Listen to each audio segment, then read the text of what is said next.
വ്യത്യസ്ത മാത്രം തേടി നടക്കുന്ന ചാനലാണ്.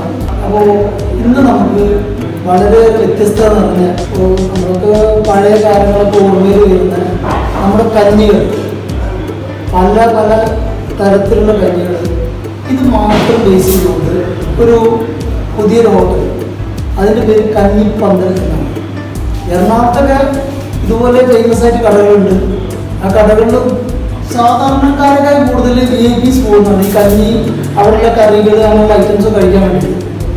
കോഴിക്കോട് ഇത്രയും മനോഹരമായിട്ട് എല്ലാം നമ്മുടെ പഴയ ഒരു സെറ്റപ്പിൽ, പഴയ കാലഘട്ടം നമുക്ക് ഓർമ്മിക്കുന്ന രീതിയിൽ ഇങ്ങനെ ഒരു കാര്യങ്ങൾ ചെയ്ത ഒരു കടയാണ് കഞ്ഞിപ്പന്തൽ.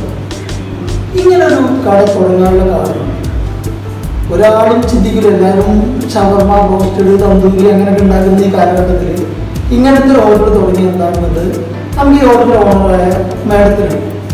ആ മാഡത്തിനോട് നമുക്ക് ചോദിച്ചിട്ട് എന്താണ് ഇങ്ങനത്തെ ഒരു ഇതിലേക്ക് വരാൻ കാരണം എന്നുള്ളത് നമുക്ക് മാഡത്തിനെ പരിചയപ്പെട്ട് ചോദിക്കാം. എന്തൊക്കെ ഐറ്റംസ് ഇവിടെ ഉണ്ട് എന്നും നമുക്ക് മാഡം തന്നെ പറയട്ടെ എന്തൊക്കെ ഉണ്ടെന്നുള്ളത് നമുക്ക് അറിയാം. അപ്പോൾ നമുക്ക് ഈ കട ഒന്ന് കണ്ടതിന് ശേഷം നമുക്ക് ഈ കാര്യങ്ങളൊന്നും അറിയാം. ഓക്കെ.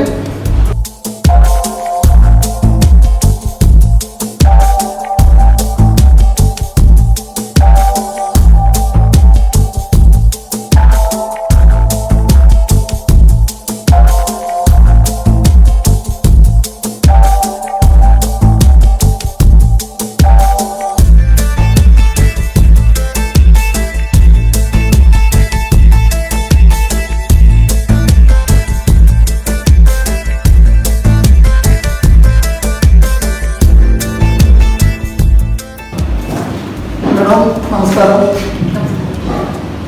ഞാൻ കുറേ ആൾക്കാർ എന്നോട് കോഴിക്കോട് ഒരുപാട് ആൾക്കാർ പറഞ്ഞു ഒരു പുതിയൊരു ഹോട്ടൽ തുടങ്ങിയിട്ടുണ്ട്, അതിൻ്റെ പേര് കഞ്ഞിപ്പന്തൽ എന്നാണ്.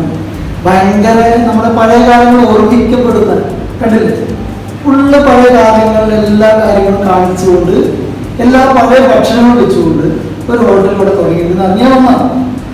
അപ്പോൾ അതിൻ്റെ ഓണറായ മേഡം എന്താണ് ഇങ്ങനത്തെ ഒരു ആരും തോന്നുന്നത്, എല്ലാവരും ഷവർമ, കുഴിമന്തി അങ്ങനെയുള്ള ഐറ്റംസ് ഒക്കെ ഉണ്ടാക്കുമ്പോൾ ഈ കഞ്ഞി എന്നുള്ള ഒരു പഴയകാല ഓർമ്മ വരുന്ന ഒരു കാര്യത്തിലേക്ക് വരാൻ കാരണം എനിക്ക് തോന്നില്ല. എത്ര നമ്മളിപ്പം ആളുകളെത്രത്തോളം പുരോഗമിച്ചാലും പഴയ കാലത്ത് കഞ്ഞി കുടിക്കാത്തവരായിട്ട് വളരെ കുറവായിരിക്കും. അപ്പൊ എത്രയായാലും കുറച്ച് പണ്ടൊക്കെ കുറച്ച് നമ്മൾ ആ ചെറിയ പ്രായത്തിലേ നമുക്ക് തുടങ്ങുന്നത് തന്നെ കഞ്ഞി കുടിച്ചിട്ടാണ്. അതിൽ കുറച്ച് തേങ്ങാപ്പാലൊക്കെ ചെയ്തിട്ട് എനിക്ക് ആരും ഉണ്ടാവില്ല. പക്ഷെ എനിക്ക് തോന്നുന്നു ഓരോ ഏരിയ വെച്ചിട്ട് ഒരു ഭയങ്കര ഡിഫറൻസ് അതുണ്ട്. എറണാകുളത്ത് ഈ കഞ്ഞിന്റെ മാത്രം ബേസ് ചെയ്തൊരു കടയുണ്ട്, അത് ഭയങ്കര ഫേമസ് ആണ്. അവിടെ ഇപ്പൊ ഏറ്റവും കൂടുതൽ VIPs ആണ് ഏറ്റവും കൂടുതൽ പോകുന്നത്. അതേപോലെ കോഴിക്കോടും ഇത്രയും വലിയൊരു സെറ്റപ്പിലാണ് മേഡം തുടങ്ങിയിരിക്കുന്നത്. ഞാൻ ഇപ്പൊ തന്നെ ഇവിടെ ഭയങ്കര ആൾക്കാരും ഒരുപാട് ഫാമിലി വരിയിക്കുന്ന, അകത്ത് പുറത്ത് നിന്ന് അകത്ത് കയറാൻ പറ്റാതെ വെയിറ്റ് ചെയ്യുന്ന കുറെ സമയമായിട്ട് കയറുന്നത്, ഇതൊക്കെ ഞാൻ അറിയുന്നുണ്ട്. അപ്പൊ ഇങ്ങനത്തെ ഒരു കോൺസെപ്റ്റ് വന്നത് എങ്ങനെയാണ് മേഡത്തിന് ഇങ്ങനത്തെ ഒരു വരാൻ കാരണം? ഈ പറഞ്ഞ പോലെ തന്നെയാണ്.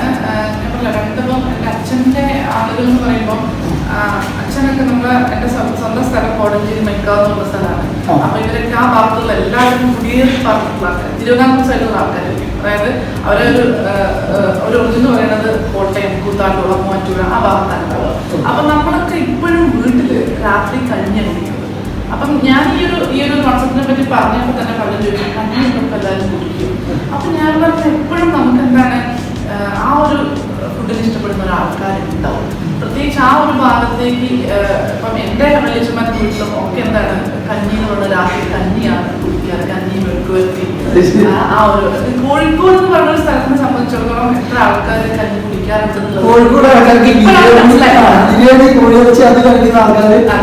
ഈ കഞ്ഞി വന്നപ്പോ കോഴിക്കോടേക്ക് പുതുമ വേണമെന്നു. ഭക്ഷണത്തിൽ ഏറ്റവും കൂടുതൽ പുതുമ ആഗ്രഹിക്കുന്ന ആൾക്കാർ കോഴിക്കോടുകാരാണ്. ഇങ്ങനെ കഞ്ഞിപ്പന്തൽ എന്ന് പറഞ്ഞൊരു കട എത്തിയപ്പോ ഇവിടേക്ക് ആൾക്കാർ വരാൻ തുടങ്ങി. അപ്പൊ കോഴിക്കോടേക്ക് ഇപ്പൊ ഇഷ്ടമായി മനസ്സിലായില്ല. എന്തൊക്കെയാണ് കഞ്ഞിന്റെ കൂടെ കൊടുക്കുന്നത് വേറെ ഐറ്റംസ്? കഞ്ഞിന്റെ കൂടെ നമ്മൾ കൊടുക്കുന്നത് വെച്ചാൽ കപ്പ ഉണ്ടാവും, പിന്നെ നല്ല കാന്താരിന്റെ ചമ്മന്തി ഉണ്ടാവും, പപ്പടം ഉണ്ടാവും, നല്ലൊരു മെഴുക്കുവരട്ടി ഉണ്ടാവും, ഒരു തോരത്തിന് പപ്പടം ഉണ്ടാവും. ഇതാണ് കഞ്ഞിന്റെ കൂടെ കൊടുക്കുന്നത്. ഏതൊക്കെ തരം കഞ്ഞികളാണ്? അതിലൊരു സാധാരണ കഞ്ഞി എന്ന് പറയുമ്പോൾ നമ്മൾ സാധാരണ തന്നെ ഒരു നമ്മുടെ ചോറിന്റെ സിമ്പിളാണ്. സാധാരണ കഞ്ഞിയിൽ തുടങ്ങും. സാധാരണ കഞ്ഞി, പിന്നെ തൈര് കഞ്ഞി, പിന്നെ ഗോതമ്പ് കഞ്ഞി, തേങ്ങാപ്പാൽ കഞ്ഞി, ജീരക കഞ്ഞി, മമ്പയർ കഞ്ഞി, ചെറുപയർ കഞ്ഞി. ഇതിന്റെ കൂടെ ഡിഷ് വേറെ എന്തൊക്കെയാണ് ഐറ്റംസ് എക്സ്ട്രാ ഒരു ആൾക്കാർ കഴിക്കാൻ സ്പെഷ്യലായിട്ട് വേറെ എന്താവും? സ്പെഷ്യലായിട്ട് പറയുമ്പോൾ ഈ ഒരു ഇവിടെ പ്രധാനമായിട്ട് കൊടുക്കുന്നത് പിടി കോഴി എന്ന് പറയുന്ന സംഭവമുണ്ട്. പിടി കോഴി എന്ന് പറയുമ്പോൾ കോഴിക്കോടുകാർക്ക് അതിന് സിമിലർ ആയിട്ടൊരു സാധനം എല്ലാവരും ഇത് കുഞ്ഞിപ്പത്തിരിയാണ്. ഇത് കുഞ്ഞിപ്പത്തിരിയല്ല, ഇത് പിടി കോഴിയാണ്. പിടി കോഴി എന്ന് പറയുമ്പോൾ തന്നെ ശരിക്കും ഇതിന്റെ ഇതിന്റെ കോട്ടയം ഭാഗത്തു നിന്നുള്ള ഒരു സംഭവമാണ് പിടി കോഴി എന്ന് പറയുന്നത്. പിടി എന്ന് പറഞ്ഞൊരു ശരിക്കും അരിപ്പൊടിയിൽ നമ്മൾ ഉണ്ടാക്കിയെടുക്കുന്ന തേങ്ങയും ജീരകവും കൂടി കൂട്ടിയിട്ട് ബോയിൽ ചെയ്തിട്ടെടുക്കുന്ന ഒരു ഐറ്റമാണ്. അതിനുള്ള പിടിക്കോഴി എന്ന് പറയും. ആ പിടിക്കോഴി, ഇത് പിടിയും കോഴിയും സെപ്പറേറ്റ് ഉണ്ടോ? കറി വേറെയാണ്. ഇതാണ് പിടി.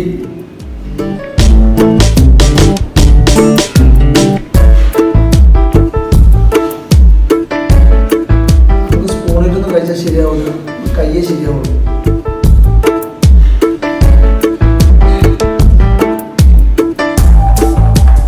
ഇതാണ് പിടിന്റെ കൂടെയുള്ള കോഴി.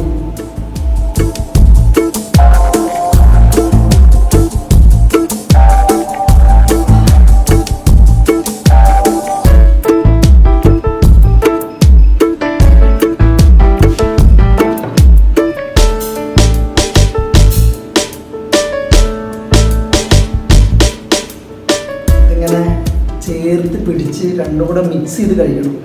അല്ലാതെ സ്പൂണിൽ കഴിച്ചാലൊന്നും എനിക്ക് ശരിയാവില്ല. ആ കൈ കൊണ്ട് മിക്സ് ചെയ്ത് അങ്ങനെ കഴിച്ചേ ശീലമുള്ളൂ. ഇങ്ങനെ ഇരുമി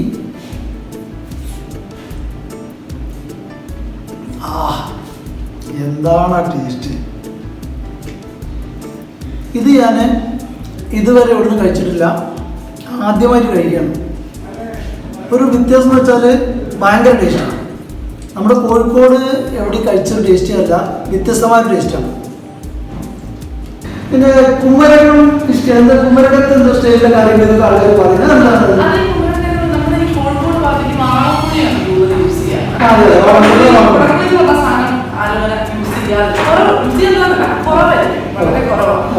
പക്ഷേ ആ ഒരു ഏരിയ വിട്ട് കഴിഞ്ഞാൽ ഒരു എറണാകുളം അല്ലെങ്കിൽ കോട്ടയം ഭാഗത്തേക്ക് വാഴപ്പുള്ളി ഉപയോഗിക്കാറുണ്ട്.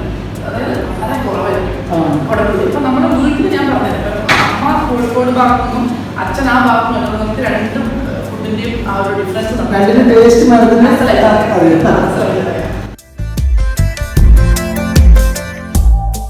ഈ കപ്പ ഒതുക്കിയത് പറയുന്നത് ഇതാണ് സാധനം. ഇതിന് കോമ്പിനേഷൻ വരുന്നത് കൊടംപുളി ഇട്ടുള്ള ഫിഷ്. ഈ കൊടംപുളി നമ്മുടെ കോഴിക്കോട് അങ്ങനെ ആരും ഉപയോഗിക്കുന്നതല്ല. ഇത് ഏകദേശം കോട്ടയം സ്റ്റൈലാണ് ഈ കൊടംപുളി കറി.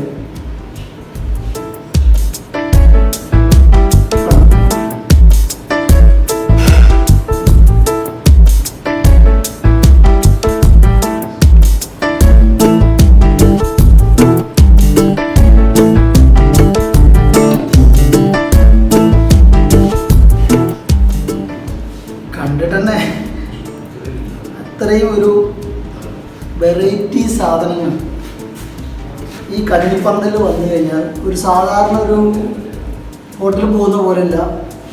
നമുക്ക് എവിടെയും കിട്ടാത്ത പല ഐറ്റംസുകളും ഈ ഹോട്ടലിൽ വന്നാൽ കിട്ടും. അതാണ് ഇവിടുത്തെ പ്രത്യേകത.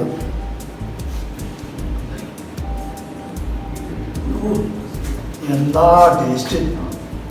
അടിപൊളി ടേസ്റ്റാണ്. മീനൊക്കെ കണ്ടില്ലേ, വെള്ള കളർ. ആ ഫ്രഷ് മീനുണ്ടല്ലോ, ഫ്രഷ് മീനിൻ്റെ കൊടംപുളിയിട്ട കറി. ഇതും ഒരു അടിപൊളി ഐറ്റംസ് തന്നെയാണ്. ഇത് നിങ്ങൾ എന്തായാലും ഇവിടെ ഒന്നാമത് ട്രൈ ചെയ്യണം. കപ്പ ബിരിയാണി. ശരി, ഈ കപ്പ ബിരിയാണി എന്ന് പറഞ്ഞ സംഭവത്തില് നമ്മളിപ്പോ ഒരു ക്രിസ്ത്യൻ സ്റ്റൈലാണ്. അത് കോട്ടയം ഭാഗത്തൊക്കെ പറയാലോ സ്റ്റൈൽ ഫുഡ്. ശരിക്കും ഇത് എല്ലും കപ്പയാണ്. എല്ലു കപ്പ എന്ന് പറയുമ്പോൾ നമുക്ക് പോത്തിന്റെ മുഴനഞ്ച് എന്ന് പറഞ്ഞൊരു ഭാഗത്ത് വാരിലിന്റെ മുഴനഞ്ച് അതെടുത്തിട്ടാണ് ഈ കപ്പയിൽ ഇട്ട് കൊടുക്കുക. അതാണ് ആക്ച്വലി എല്ലും കപ്പയും. അപ്പൊ ഇവിടെ നമ്മൾ കൊടുക്കുന്നത് കപ്പ ബിരിയാണിയിൽ എല്ലും കപ്പയല്ല. എല്ലും കപ്പ എന്ന് പറയുമ്പോൾ ആൾക്കാരെ ഇപ്പം ഏത് രീതിയിലാണ് എടുക്കുന്നത് പറയാൻ അറിയാത്ത ആളുകളെ സംബന്ധിച്ച് നമുക്ക് അറിയില്ല. അതുകൊണ്ട് നമ്മൾ കപ്പ ബിരിയാണി പറയുമ്പോൾ പക്കാ പോത്താണ് യൂസ് ചെയ്യുന്നത്. ആ പോത്ത് നമുക്ക് ഡെയിലി ഞാൻ പറഞ്ഞില്ല, എന്റെ സ്വന്തം സ്ഥലം നമ്മൾ മൈക്കാവാണ്. അപ്പൊ ബോഡഞ്ചേരി ഭാഗത്ത് ഡെയിലി അത് കൊണ്ടുവരും ആ പോത്ത്. പോത്തിറച്ചി ഇവിടെ കോഴിക്കോട് ഞാൻ പല സ്ഥലത്തുനിന്ന് കഴിച്ചപ്പോൾ എനിക്ക് അത്ര അങ്ങോട്ട് ഇവിടെ പല സ്ഥലത്ത് ചില സ്ഥലങ്ങളിൽ പോത്തിറച്ചി എന്ന് പറഞ്ഞപ്പോൾ മൂലിയായിരിക്കും. ഒരാൾക്ക് കുട്ടനെ കേൾക്കാനും മനസ്സിലാവില്ല. ഈ പോത്തിറച്ചി അവിടുന്ന് കൊണ്ടുവരുന്നത്. പോത്തിറച്ചി അവിടുന്ന് കൊണ്ടുവരും. അതുപോലെ പോത്തിന്റെ ലിവർ, ഇവിടെ പോത്ത് വളർത്തിയത്, പോത്ത് വരട്ടിയത്, അതുപോലെ പോത്തിന്റെ ലിവർ വളർത്തിയത്, വരട്ടിയത്, അങ്ങനത്തെ കുറച്ചായി. ഇനിയുള്ളത് പോത്തിറച്ചി ഒലത്തിയത് ആണ്. പോത്തിറച്ചി ഒലത്തിയത്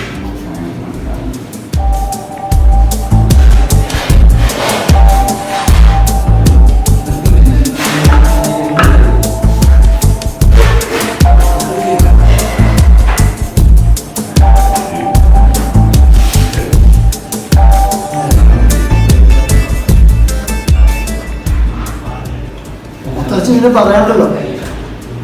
ഒത്തിരി വേറെ ലെവല്. കാരണം നല്ലോണം എണ്ണയിട്ടിട്ട് നെരിച്ച് വേവിച്ചെടുക്കാം. അതിൽ കുരുമുളകിൻ്റെയും മുളകിൻ്റെയും ഒരു രുചിയൊക്കെ കയറിയിട്ട് ഒരു വേറെ ലെവലിൽ ടേസ്റ്റാണ് പോത്തിറച്ചി. നാടൻ പോത്തിറച്ചി ഭയങ്കര തന്നെ. ഇതും ഒരു വേറിട്ടൊരു സാധ്യതയാണ്. ഇതെന്തായാലും ഇവിടെ വന്നാൽ കഴിക്കാൻ പറ്റിയ ഐറ്റംസാണ്.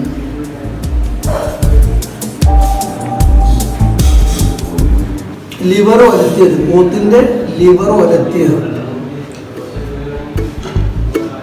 ആണ് സാധനം.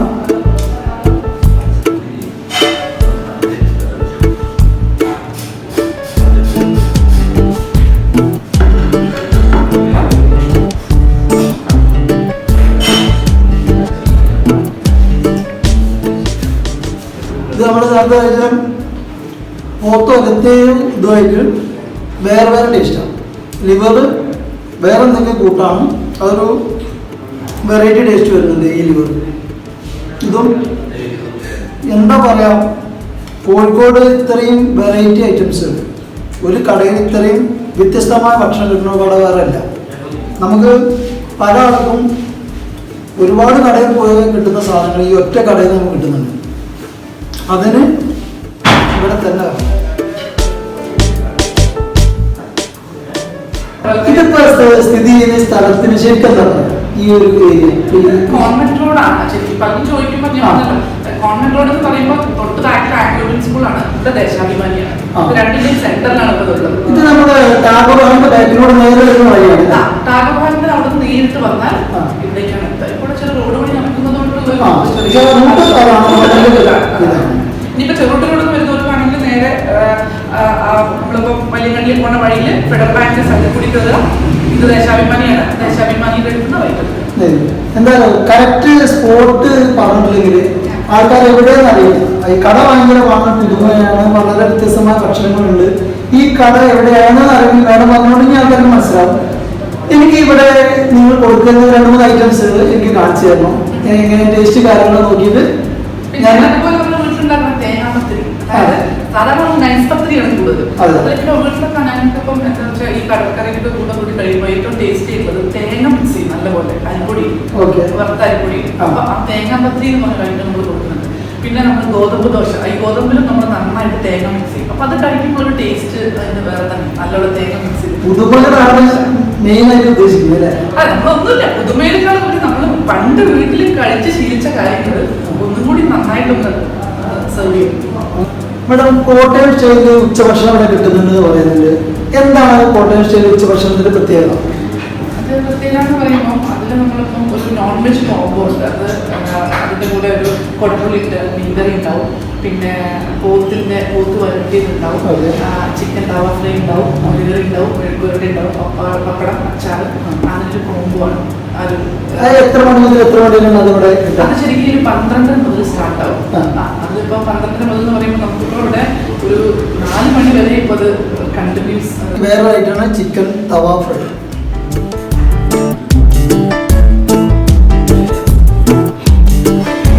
കഴിക്കാൻ പറ്റുന്നത്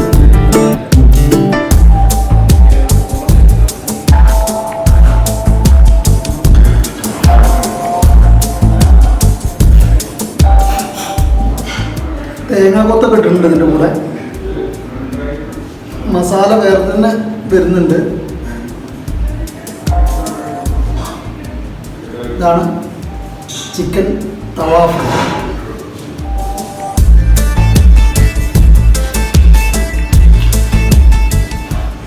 ഈ തവ ഫ്രൈ എന്ന് പറഞ്ഞാൽ സാധാ ഫ്രൈ അല്ല കേട്ടോ. തവ എന്ന് പറയുന്നത് എന്താ എനിക്കറിയില്ല, പക്ഷേ വേറെ രുചി വരുന്നുണ്ട്, വേറെ ടേസ്റ്റാണ് ഈ ചിക്കൻ തവ ഫ്രൈൻ്റെ ഒരു ടേസ്റ്റ് വരുന്നത്. സാധാരണ നമ്മുടെ ചിക്കൻ്റെ ഒരു ഫ്രൈൻ്റെ ടേസ്റ്റ് അല്ല, ഒരു വെറൈറ്റി ആണ്. ഓക്കെ, അടിപൊളി. കഞ്ഞിക്കടയിലെ മെയിൻ സാധനമാണ് കഞ്ഞി. കഞ്ഞി കഴിക്കാൻ പോകാൻ പറ്റുമല്ലോ. ഇതാണ് നല്ല ചൂട് കഞ്ഞി. സത്യം പറഞ്ഞാൽ എനിക്ക് ചെറുപ്പം മുതലേ നമ്മൾ ഇഷ്ടപ്പെട്ട ഒരു ഐറ്റമാണ് കഞ്ഞി. ചോറിപ്പോൾ കഴിക്കുന്നുണ്ട്, ഇതിൻ്റെ ഒരു രുചി വേറെ തന്നെയാണ്. അത് കുറേ കഞ്ഞി കഴിക്കുമ്പോൾ എല്ലാവർക്കും മനസ്സിലാവും. രാത്രി സ്ഥിരമായിട്ട് കഞ്ഞി കഴിക്കുന്ന ആൾക്കാരുണ്ട്. ഇവിടെ കഞ്ഞിക്ക് കോമ്പിനേഷനായിട്ട് കാന്താരി ചമ്മന്തി ഉണ്ട്. അപ്പോൾ കഞ്ഞി എങ്ങനെ ഉണ്ടോ?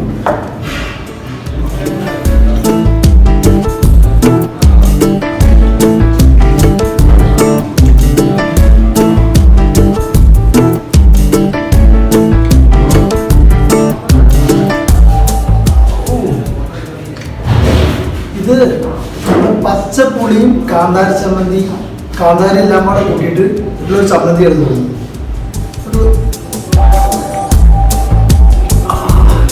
വേറെ രസം. എന്തായാലും ഇതൊന്ന് മിസ് ചെയ്യരുത്. ഇതൊരു വെറൈറ്റി സാധനം തന്നെ. ഈ ചമ്മന്തി ഞാൻ എടുത്തു പറയുന്നൊരു സാധനമാണ് കഞ്ഞിക്കുള്ള കോമ്പിനേഷൻ.